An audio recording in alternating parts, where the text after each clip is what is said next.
Luc 10, versets 25 à 28. Un docteur de la loi se leva et dit à Jésus pour l'éprouver, « Maître, que dois-je faire pour hériter la vie éternelle ?» Jésus lui dit, « Qu'est-il écrit dans la loi? Qui lis-tu » Il répondit, « Tu aimeras le Seigneur ton Dieu de tout ton cœur, de toute ton âme, de toute ta force et de toute ta pensée et ton prochain comme toi-même. » « Tu as bien répondu, lui dit Jésus, « Fais cela et tu vivras. » 1 Timothée 1, versets 7 à 9. Ils veulent être docteurs de la loi et ils ne comprennent ni ce qu'ils disent, ni ce qu'ils affirment. Nous n'ignorons pas que la loi est bonne, pourvu qu'on en fasse un usage légitime, sachant bien que la loi n'est pas faite pour le juste, mais pour les méchants et les rebelles, les impies et les pécheurs, les irréligieux et les profanes, les parricides, les meurtriers. 2 Corinthiens 3, versets 6 à 7. Il nous a aussi rendus capables d'être ministres d'une nouvelle alliance, non de la lettre, mais de l'esprit, car la lettre tue, mais l'esprit vivifie. Or, si le ministère de la mort, gravé avec des lettres sur des pierres, a été glorieux, au point que les fils d'Israël ne pouvaient fixer les regards sur le visage de Moïse à cause de la gloire de son visage, bien que cette gloire fût passagère. 1 Corinthiens 15, verset 56. L'aiguillon de la mort, c'est le péché, et la puissance du péché, c'est la loi. Thème: passons de Sinaï à Golgotha. Je voudrais rappeler que nous sommes en train d'étudier les armes spirituelles de Éphésiens 6 et nous abordons depuis un moment le point concernant la parole de Dieu présentée comme l'épée de l'esprit. En tant que tel, il faut savoir la manier pour ne pas se blesser soi-même ou blesser les autres. Je rappelle en plus que l'utilisation des Écritures n'est pas une exclusivité réservée qu'aux chrétiens. Même le diable utilise la Bible pour induire les chrétiens en erreur, comme il a tenté de le faire avec Jésus dans le désert, Luc 4.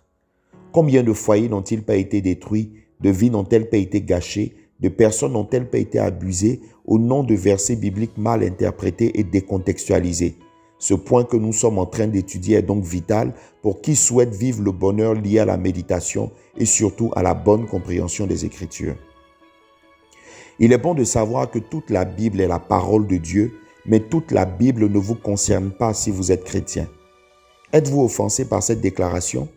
Désolé, mais je ne m'en excuse pas, car le fait de ne pas prendre en compte cette vérité a mené beaucoup de chrétiens dans une impasse en leur donnant une très mauvaise image de ce trésor inestimable qu'est le fait d'être chrétien. Voyez-vous, les textes de base de ce jour nous montrent une chose que beaucoup ignorent. En effet, aimer Dieu de tout son cœur, de toute son âme et de toute sa pensée et aimer son prochain comme soi-même n'est plus ni moins qu'un résumé en deux des 10 commandements de la loi.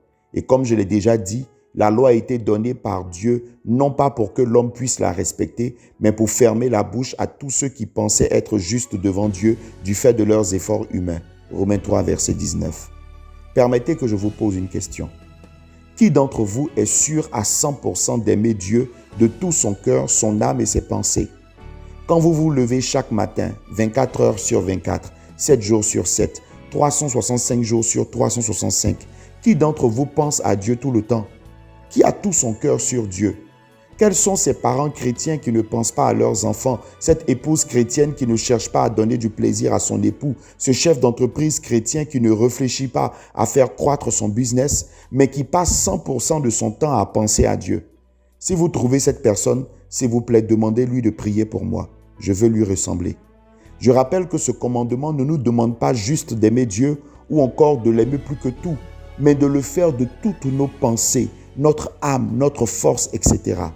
Si jamais vous arrivez à atteindre ce niveau d'amour, il y a un autre challenge qui vous attend, celui d'aimer votre prochain qui n'est malheureusement pas aussi parfait que Dieu l'est, comme vous-même.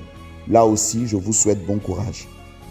Paul le disait à Timothée, qui était un pasteur, ne prêche pas la loi aux justes, c'est-à-dire aux personnes qui ont mis leur foi en Jésus.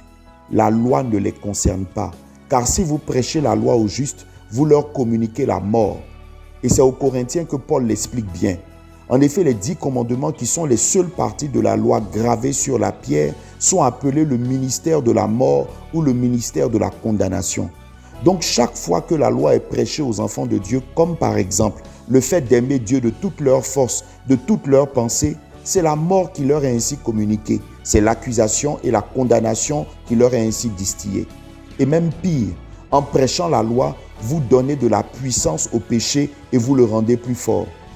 Oh, ne m'en voulez pas, hein? Ce n'est pas moi qui le dis. Relisez encore 1 Corinthiens 15, verset 56. Quand vous aurez fini, allez au chapitre 7 de Romains et lisez les versets 7 à 10. Il n'y a pas meilleur moyen de se faire le relais de Satan, encore appelé l'accusateur, que de prêcher et d'enseigner la loi aux chrétiens comme des principes à observer.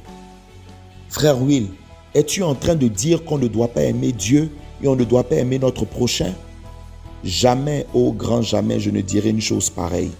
En effet, lorsqu'on comprend ce que Jésus a fait à la croix, l'amour que Dieu nous a ainsi témoigné, nous ne pouvons que l'aimer en retour. Voilà ce que dit l'apôtre Jean dans 1 Jean 4, verset 19. Pour nous, nous l'aimons parce qu'il nous a aimés le premier. Notre amour pour Dieu n'est plus la conséquence d'efforts surhumains pour l'aimer de toutes nos forces, mais le fruit de la compréhension de l'amour que lui a manifesté en premier pour nous.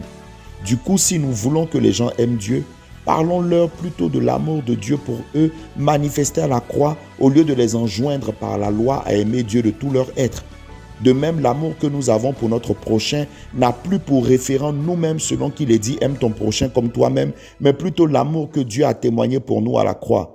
C'est pour cela qu'il nous a donné un commandement nouveau qui a affranchi du légalisme judaïque et qui est désormais de nous aimer les uns les autres. 1 Jean 4, verset 11, 1 Jean 3, verset 23, Jean 13, verset 34.